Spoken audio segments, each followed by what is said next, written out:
Welcome everybody to a special episode of ChessCenter. It's our first ever ChessCenter Awards show. Alongside me is Grandmaster Robert Hess. We are here to take a look back at the year that was 2015, bring to your attention all the highlights, all the lowlights, and on that note, Robert, what are some of the most memorable storylines that stick out immediately for you? Daniel, the year 2015 was a great one in chess. We saw the inaugural Grand Chess Tour where Veselin Topalov got off to a torrid start and then collapsed in the London Chess Classic. We saw Magnus Carlsen lose many rating points only to come back in December with wins in the London Chess Classic and with it the Grand Chess Tour and also the Qatar Open. We saw Fabiano Caruana transfer from Italy to the United States to form a three-headed monster with Fabiano, Hikaru Nakamura, and Wesley So. And of course, we saw Komodo slay mankind and become the strongest chess player on the planet. That's a pretty good list of storylines there. And what are we going to touch on in this episode? Well, it's going to be a little bit different than a normal ChessCenter episode. We're going to bring to your attention who was the player of the year as far as we were concerned after all of our research and all of our news reports that we do on chess.com. What was the game of the year? What was the most interesting move of the year? We're going to try to touch on all those things quickly for you in case you missed any of those critical storylines. And on that note, let's jump to something we almost never cover, Robert, and that is, what was the top upset of the year? There were many, but for us, the one that will probably stick out in most people's memories was when Jan-Ludvig Hammer took down the world champion and his fellow countryman on home turf at the Norway Superfinal. In this position, it seemed like Magnus might be holding on, pulling his old resourceful tricks, but no. Bishop to d4 was played by Hammer. Robert, knight h6 checkmate is threatened, and that forced Magnus to do something he didn't want to do. Why don't you tell everybody what it was and walk us through what the next few moves were? Yeah, Magnus had to capture the bishop on d4 here because the knight on a7 was also under attack in addition to the knight h6 checkmate that you mentioned. So Magnus was forced to sacrifice an exchange on d4, and after that exchange sacrifice, he gobbled the pawn a2. But here, Jan-Ludvig Hammer went b3, trapping the bishop on a2, and here's where Magnus really missed his opportunity. He had the move c5, but instead went rook to d8, which is just an error here because the knight hops into e6, and after a few moves, Jan-Ludvig Hammer made short work of the world champion. Yeah, he gobbled up the pawn on the 7th rank and then threatened checkmate on d8. Magnus stopped it, but not for long. Rook d7 means that rook to c8 will be coming next move. And with that, Hammer shocked all of his countrymen and maybe the world in the process of pulling what we look back on as the upset of the year. Well, Robert, fans of ChessCenter will recognize this game quickly as a blunder of the week from about a month and a half ago. A move that was just inexplicable, and of course there were many blunders, and partly the reason we choose this one is because the standards for Nakamura in this match were so high. Everyone was really shocked when Fabiano Caruana kind of dominated the whole rapid and 960 portion. But tell everybody what Hikaru played in this position that we still have a hard time understanding. Danny, it's not every day you see a 2800 caliber player blundering on move 6, but here Hikaru went f6, an inexplicable blunder. As we tell our students, you don't want to open up your king to vulnerability, but that's what Hikaru did, and queen h5 check came in quick order, forcing Hikaru to go g6, after which Fabiano gobbled up the pawn on g6 and simply took that rook on h8, up in exchange, a very easy finish from there for Fabiano Caruana. Yeah, he made short work of Nakamura and with it went on to win the St. Louis Showdown, which is one of the big reasons why we look back at this game as a turning point, and we award Hikaru Nakamura with the blunder of the year. Well, Robert, you knew we were going to have to dig deep when it came to deciding on the move of the year. So many incredible tactics played, so many interesting combinations by the best players in the world, and surprisingly, you and I both came to an agreement that the best move by far was a subtle double exclaim king move. Not very often you see one of those, but in this position, Denis Kismatulin started an amazing combination and really an amazing evaluation of the position when he played king to g1, letting the rook on d1 fall with check. Robert, explain Denis's actions for everybody. Danny, you say 2 exclamation points. I say 50. This is one of the most amazing moves I've ever seen. It's not every day you just give up your rook seemingly for free. Usually you sacrifice it for a vicious attack, which is actually subtly what he did. After queen takes d1, king h2, it's not very clear how Pavel Elyanov is supposed to stop that running c-pawn, as well as protect his vulnerable king on g5. Of course, here, Elyanov went rook takes c6, just hoping that white's not going to get a second queen. But after the move queen to e7 check. Well, where's that king going, Danny? He made a few checks, tickled the king, and now took on f7 with the very brutal threat of queen f4 check. So it's not clear what Elyanov was supposed to do here besides rook f6, which just seems like his last hope, but the move f4 check wins that rook, and after that it's all downhill for Pavel Elyanov. Yeah, well, when you sacrifice a rook with check, it's got to feel good to get it back, right? Even if you're confident in your calculations. And Gismatulin gobbled up that rook on f6 and made quick work of Elyanov, showing no mercy, forceful moves, threatening queen e5 check, and now he's going to make it even easier to get at that king on h5 by opening up more diagonals with f5. And soon Elyanov resigned on queen to g6 because of multiple threats, including simple ones like queen takes h6, and just about any other move almost self-mates your own king on h4. So backing this thing up, SportsCenter instant replay style, I don't mind seeing that give and go, that dunk a few more times. King to g1. You're giving up a rook with check. It just doesn't get any more exciting than this, but as you highlighted, there are a lot of problems for black, and Gismatulin had the foresight to know that it was going to be enough for a rook sacrifice, and with that, he wins our Move of the Year award. Taking a quick break from the chessboard, Robert and I step back to give our award for the Chess Engine of the Year. From the graphic you can see here, Komodo made sushi out of stockfish. He dominated in every man versus machine match he played with material odds. So the ones that finished in a tied, like one with yours truly, Robert Hess, and Grandmaster Simon Williams, were still in many ways a show of the Dragon's pure strength. Robert, what can you say about the year that Komodo had, and really how he was able to separate himself from the ways that the other engines are still misevaluating certain positions? Danny, Komodo is just amazing. You know, I had the opportunity to play it. It just was great. I was 4 draws, but of course with material odds, that's a victory for Komodo in and of itself. But even in its match against Stockfish, you saw it overpowered the other engines. It saw it deeper. It didn't have as many problems with the depth horizon that we saw Stockfish have. And I think it just evaluated the position slightly better and beat Stockfish by 7 points. As Alex Lenderman said, Komodo just always seemed to know where the pieces were. As you can see from the match standings, he won 53.5 to 46.5 in the epic 100-game TCEC Super Final. Not much else can be said, but we look forward to more battles between these top engines, hoping for some tweaks by the other top developers. Maybe these matches will get a little bit closer in the long run, but either way, he gets mine and Robert's award for the Engine of 2015. As a website that covers chess events online year-round, of course, we had to have a section giving an award to what was the biggest and best online chess event of the year. And Robert, on that note, when you look back at the year 2015, what are some of the biggest and best events that stood out to you? Well, the biggest event, Danny, has to be the Big Show featuring Robert Hess. No, I'm only kidding. That's a lot of fun, but it's definitely not top caliber. The runner-up is the FIDE Online Women's World Blitz Championship, which was held in Rome. Grandmaster Harika Dronavali from India won the event. It's great to see FIDE branch out into the online arena and hold such a prestigious event. But the winner, for sure, is Hikaru Nakamura defeating MVL in the strongest death match ever here on Chess.com. It was viewed by over 5,000 people. It was a great match, and we saw Hikaru defeat another top 10 player in the world in Maxime Bashir-Lagrave.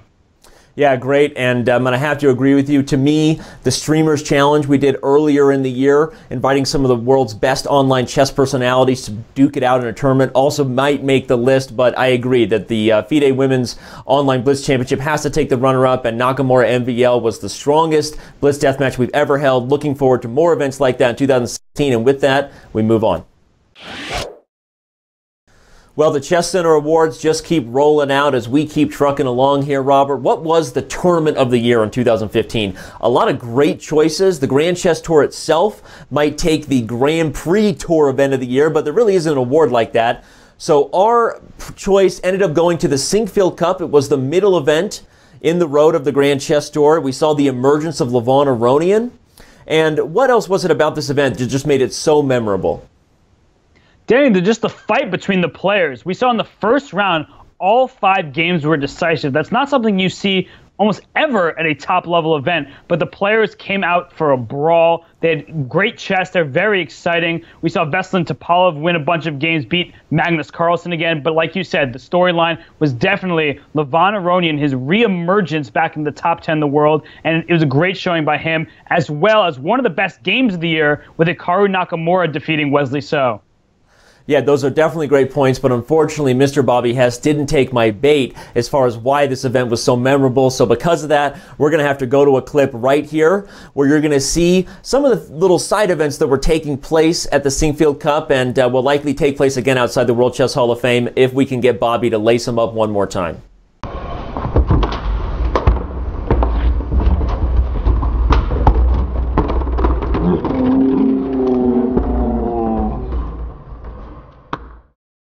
Okay, and we hope you enjoyed that clip. We hope that Robert isn't too upset, reminding the world of where his football moves left his feet.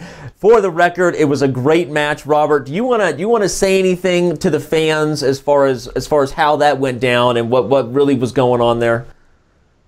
Danny, winners do their talking on the court, so I'm going to just let you keep talking and I'll keep walking the walk. Okay, well, looking forward to that at the 2016 Sinkfield Cup, a rematch between me and MVL hoping to take place as long as MVL gets back in the Grand Chess Tour. And more Giant Blitz and Bullet Chess. We got to get that for the fans. We hope that you enjoyed our pick for the Tournament of the Year, and we keep moving to the next award. Full disclosure for all the fans, there were so many games that made it to our final list. We had a spreadsheet of about 30 of them, but in the end, both Robert and I and just about all of our staff agreed it came down to 2. Well, we couldn't decide. The day of recording this show for you, we decided that we were going to both cover the Game of the Year and the runner-up. We gave the runner-up right here to Wei Yi.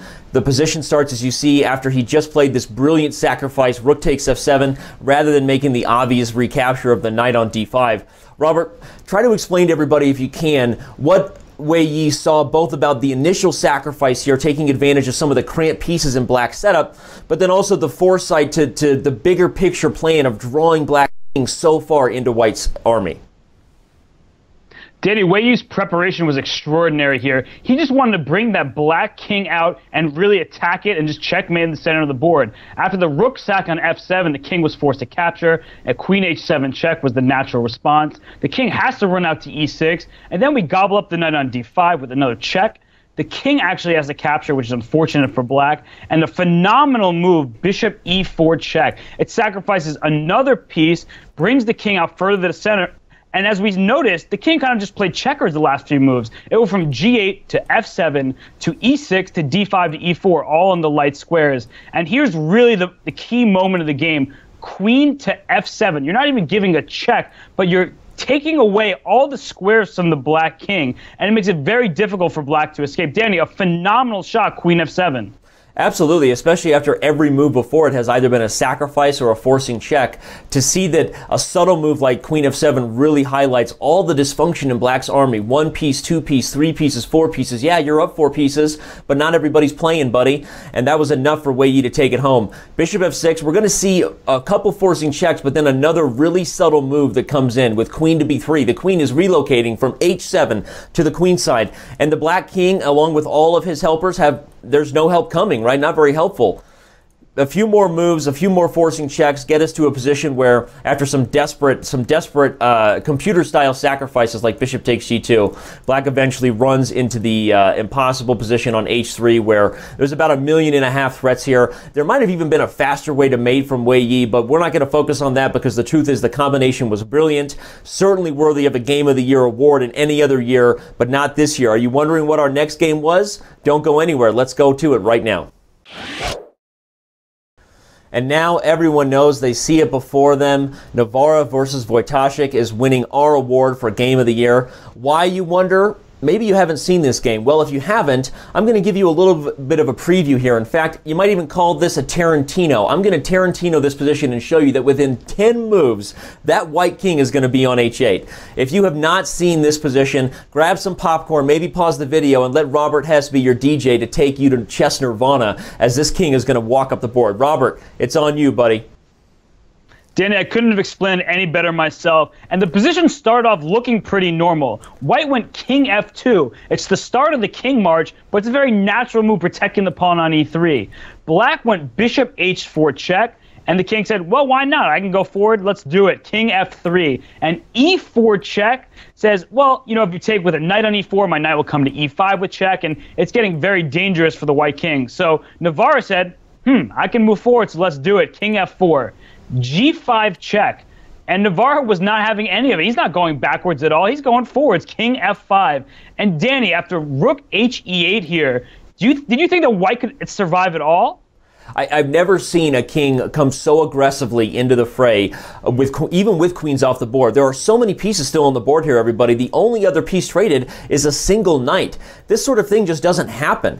And the fact that white is willing to bring his king into this sort of death march was just a sign of good preparation and very strong intuition about the fact that black's pieces are always seemingly one step behind from reaching full coordination and delivering a mate. A few more moves show what I'm talking about. After white aggressively now starts to simplify. Watch that theme, because if white can simplify, you might see this active king turn into less of a weakness and more of an asset as pieces come off the board. So Navarro plays rook d1 with that in mind, but Wojciech was all in at this point. He knew there was going to be a chance to checkmate that king, so he sacrifices his bishop with rook to g8 and goes for the mating net. Maybe after checks, you think he should have at least a draw, right? Navarro's probably going to go back to f8. Robert, wrong. We've already seen this. It's a Tarantino movie, right? We knew he played king h8. But tell everybody, again, as I said, what black plays here, but the resourceful approach Navarro has to, again, just keep black one step behind.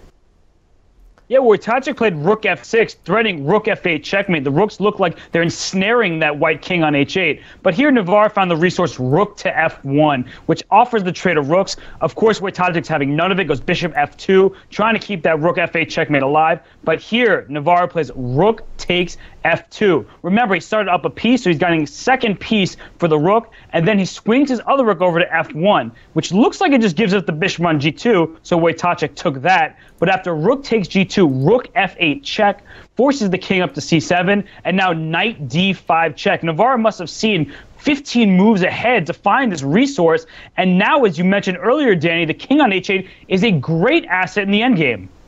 Yeah, it's amazing that suddenly, when all the smoke clears, this king is becoming more and more dangerous there. Black's king itself is in a little more trouble than white's, and the simplification can only help turn that active king into a real beast in the endgame. We're going to see some pieces were traded, and though proper analysis of this endgame shows that white is the only one really with concrete winning chances, maybe black had some better chances, but we're not going to judge Wojciech because, as he said himself, this was probably the most enjoyable loss he's ever had in the post-interview from the Beal tournament. And after a few more concrete moves here, we saw that two passed pawns are better than one. Navarro narrows in. He's going to either stop the e3 pawn or just win it. And Wojciech had enough. He resigns. Maybe the most memorable king march I've seen since what, Robert? Maybe Short Timon? We also had a brilliant king move in our move of the year by Kismatulin, so maybe it's the year of the king. Either way, we take a look back at this as our game of the year from start to finish. Congratulate David Navarro and move on. As we make it to our final award of the year, of course, we have to talk about the world's best. Player of the year was a really close race between two thoroughbred stallions. We ended up giving the runner-up award to Hikaru Nakamura, and to tell us a little bit about Hikaru's year, Grandmaster Robert Hess, go ahead and kick it off. Well, Hikaru Nakamura had a fantastic year, Danny. He won in Gibraltar. He won the Zurich Chess Challenge. He won the U.S. Chess Championship. He crossed 2,800 for the first time. He qualified for the Candidates Tournament, and the winner of which will face Magnus Carlsen for the World Championship crown. He won the Millionaire Chess Open, and he just had a phenomenal year altogether. However, he still has never beaten Magnus Carlsen, who is the Chess.com Player of the Year. Magnus had a rocky road throughout 2015. He started off on a high note. He won the Grenke Chess Classic. He won in Shamkir. But then he hit a rough patch. He lost some games to grandmasters we normally wouldn't see him lose to, but he came through in December. He won the Grand Chess Tour and the London Chess Classic, and of course he finished off the year right, winning the Qatar Open. So Magnus Carlsen, back on his game, is the Chess.com Player of the Year. Yeah, and as we did so much research evaluating everybody's year here, we know that Hikaru Nakamura did reach the #2 ranking in the world for the first time ever. But in the end, despite sort of a feeling I think that most people had that Magnus was really struggling this year, looking back, it was still just a phenomenal performance overall, taking the Grand Chess Tour, as you said, winning the Qatar Masters Open, the strongest Open ever. We got to give it to Magnus. Magnus, congratulations for being our Player of the Year. And with that, we're going to mention that a full recap of other awards we did not get to mentioning here in this special episode of ChessCenter can be found at chess.com/articles. Go ahead and check out the other best and worst moments of 2015 according to our senior editor, Pete. Leave your comment. Let us know how you think we did here. Let us know if Pete missed anything big, or if there are any important categories you'd like us to add in our recap of 2016. And we will see you on next week's Chess Center.